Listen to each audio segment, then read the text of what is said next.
well. Stephen Miller said very openly last year, I think to the New York Times, and it got lost in all the other he said, what we will do if we were looking for an immigrant that we want to take out, and it's, for example, Maryland, it's Wes Moore's Maryland, has someone we want, we will send in the Virginia Guard from next door. We will send in the Republican Guard. That would mean that Wes Moore's blue National Guard would be up against Virginia's red National Guard. I think that's what they call a civil war in the old days, right? In this clip from Kyle Kulinski's program, he's talking about Mehdi Hasan on the Zateo network, talking with these guys about a plausible scenario of how we slip into a civil war. And, Kyle talks about a couple of other things that are very timely right now. I'm a fan of Kyle Kulinski. I encourage you to go and support his channel. But, Trump also just fired the head of the NSA and the right-hand person there. And, of course, this sort of tariff situation is tanking the economy. It's crazy town times right now, and they are going into high gear on this kind of stuff, and I don't think it's implausible either. It's an interesting, plausible way of looking at it. So as bracing it as it is, let's watch this together. I'll have opinions, and then I want to know what you think in the comments. Mehdi Hasan was having a conversation here with a bunch of anti-Trump Republicans. I believe at least one of these guys is from the Lincoln Project. And they were talking about a scenario, which honestly does not sound absurd to me. If anything, it sounds like likely to me of how this country could end up in a civil war. And so they start talking about the era of the civil rights movement and desegregation and how you had the racist states in the South were hell-bent on not abiding by desegregation and what happened in response to that and how the federal government had to get aggressive, right? And you had this standoff, which was a dire, dire situation. So listen to that, and then they'll get into how this relates to today. Watch. He called out the Arkansas National Guard to block the integration of the largest public high school in Little Rock, Central High School, successfully. So what did the president do then? He called out the fucking 101st Airborne and sent them. And then he federalized the Arkansas National Guard. And they were able to integrate. So that the president was an anti-American communist named Eisenhower. Exactly. That noted progressive Eisenhower. Now, it's sort of a note that, gets lost, except if, kind of from this part of the world. Faubus shut down every public school in Little Rock for a year as a reaction to that. Mm-hmm. It's still referred to as the lost year in there. But, when you have the federal government against the National Guard, as Earl Long, who was governor of Louisiana, Huey Long's brother, said when a segregationist was saying that Huey should send the National Guard and the Highway Patrol to block federal troops from encouraging integration, he said, well, this guy's name was Leander Perez. He's a great Cajun character, segregationist. He said, well, that's fine, Leander, but what are you going to do now if the feds have the nuke? So, we're in a reverse position right now. We're in a reverse position. Then it was the federal government coming in to stop racist and anti-democratic Southern governors. Right. Now we're in a position where the only people that can stand up to Trump are Democratic AGs who are taking him to court, state AGs, and Democratic governors like the Pritzkers of this world. And I think that's where somebody I follow on Twitter, his name is Brandon Friedman, he's a Democratic Party operative, veteran. He made a very good point where he said, I hope governors, blue state governors, are having meetings with their National Guard folks right now. I hope lines of communication are open. I hope relationships are good, because that is going to be the next test of the system. If Trump comes in, federalizes the Guard, insists that they work for him or if, and again, we have a shitty media, so no one really covered this very well. Stephen Miller said very openly last year, I think to the New York Times, and it got lost in all the other shit. He said, what we will do if we were looking for an immigrant that we want to take out, and it's, for example, Maryland, it's Wes Moore's Maryland, has someone we want, we will send in the Virginia Guard from next door. We will send in the Republican Guard. That would mean that Wes Moore's blue National Guard would be up against Virginia's red National Guard. I think that's what they call a civil war in the old days, right? I just saw that. That scenario that he just laid out is a completely plausible scenario where we're effectively in a civil war at that point, right? So if Stephen Moore, who, by the way, is basically running aspects of the White House, certainly the immigration policy, if he decides, look, I'm sending ICE to Maryland to get these people who I'm claiming are Nicaragua or whatever, right? They have no evidence. They make shit up all the time. And that's very important, right? That there is no due process. So you can say, well, I don't want, I don't want these gang members in our country. I don't either, dude. But they're just claiming these people are gang members, and if they are, hooray that they're out of the country. But there's still a due process, and it's important. And it's not important to protect drug dealers, as the right asserts. It's important to protect all of us, because if they can deport alleged drug dealers with no evidence, then they can deport or imprison, pro-Palestinian protesters, and then they can other groups, right? It starts with the low-hanging fruit and it moves up the ladder. And once you throw the due process out, then there's no protection. I hate to break the momentum here, but that is happening now. And the Democratic governor of Maryland, Wes Moore, says, "No, you're not. I'm not cooperating with you. You're not coming in here and taking away people's due process rights, taking away their constitutional rights, and shipping them off to an El Salvador slave labor camp. I'm blocking you."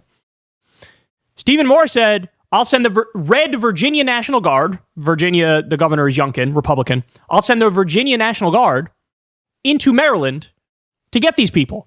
And that's when Wes Moore says, "I called up the Maryland National Guard to block you." And that's like a state v. state scenario, or state backed by the feds versus state. But as they described there, back during the desegregation fights, thankfully, the federal government was on the right side, where they were saying, "Shut the fuck up, you're going to desegregate. That's the law, bitch." And the racist states were like, "No, we're not." They're like, "Oh, really?" And so they tried to deploy the state National Guard to block desegregation, but then the feds sent in federal troops and were like, you're desegregating now. We're not going to let you block this." And so that was a standoff, right? And obviously, eventually, the federal government won. But at the same time, in this scenario, if the federal government wins, what are we looking at? Just absolutely from top to bottom codified fascism, where Democratic attorneys general, Democratic governors can't stop the federal government from being jackbooted thugs and rounding people up without any due process and shipping them off to an El Salvador slave labor camp. So this truly is a crossroads. The other issue, which is a huge issue, is with the courts. They have no enforcement mechanism, right? So this system relies on the goodwill of the executive branch and the goodwill of the legislative branch, that when the judicial branch says something and makes a ruling, because they have judicial review, that the other branches of government go, "Okay, we're abiding by your ruling." But if they decide we're not going to, well, what do? There are no judicial troops or judicial police or judicial law enforcement. It's just like, "But we demand it." And they're like, "That's nice. That's cute." Like Andrew Jackson said, "Oh, you did your ruling, now enforce it." And that's his way of saying, "Bitch, you got no actual power. You're a paper tiger." And so we're at a whole bunch of crossroads here. And the scenario that they laid out here is perfectly plausible. In fact, I don't know about you guys, but I wouldn't want the Democratic governors and the Democratic attorneys general to lay in a chalk outline of themselves and say, "Go ahead, feds, violate whatever law you want, violate the Constitution if you want. Since you're the feds and the supremacy clause of the Constitution exists, you go ahead and we're just going to take a back seat here." I wouldn't want that. I want somebody standing up for people's rights. And if that's Democratic governors or Democratic attorneys general, I want that. Right? And if it leads to a standoff, it leads to a standoff. And, I hope the right side of that wins. But what a terrifying scenario to think of. And in the past, guys, what has my line always been on the idea of a civil war in this country? It's incredibly far-fetched to believe that we could have a civil war, for the simple fact that we're packed full of distractions in this country. Are you fucking kidding me? Between professional sports and TV and TikTok and YouTube and Hulu and Netflix and, whatever things you got going on in your own life with your own kids. You go to soccer practice, you go to hockey practice, basketball, whatever the fuck, right? Everybody's got lives, everybody's got jobs, everybody's got hobbies, there's so many good distractions. So it always struck me as incredibly far-fetched. But I have to admit, that's a failure of my own imagination, to imagine a scenario where you have a total stock market collapse. You have millions of people being unemployed, being laid off, both in the private sector and in the public sector. You have tariffs which increase consumer goods massively, at least 20 or 25%. You have a global system which is collapsing because the U.S. is the center of global trade, and now they're putting their middle finger up to everybody, and our own allies turn on us and they drop the dollar as the world reserve currency. You have a government which has gone 100% fascist, totally ignoring the Constitution, shipping people out without due process, etc. And if you have anybody with a conscience or moral clarity, and they have a position of power in a state, they are going to have to stand up to that, right? And in that scenario, do you put it past Donald Trump to say open fire on the Maryland National Guard? I fucking don't. Do you put it past Donald Trump to say, Wes Moore, I'm federalizing the Maryland National Guard from you, and then you see a split among the Maryland State National Guard, and some go with Trump, some go with Wes Moore, and this could get fucking messy. It's already messy. It could get way more messy, right? So, yeah, this is not good, y'all. This is not good. And that was the first explanation I've probably ever heard in the modern era where I'm like, that's totally plausible as to how some sort of actual war between the state and the federal government can kick off, right?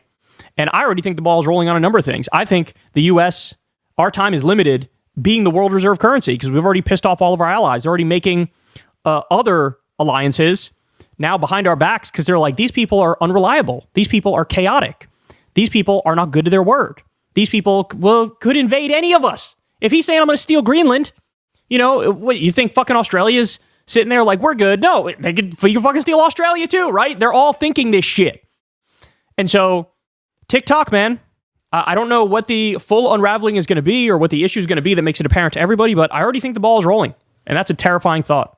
The ball is 100% rolling. It's been rolling, and it's picking up speed. They're becoming more and more brazen, which is a really troubling symptom. They don't seem concerned about midterms. They don't seem concerned about re-elections. Why do you suppose that is, right?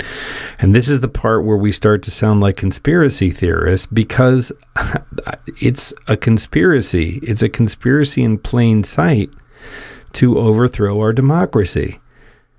And all of the other stuff is true. The oligarchy, that's all true too. But he's floating this idea of running for a third term because he doesn't ever anticipate leaving office. It's terrifying stuff, guys. Let me know what you think in the comments.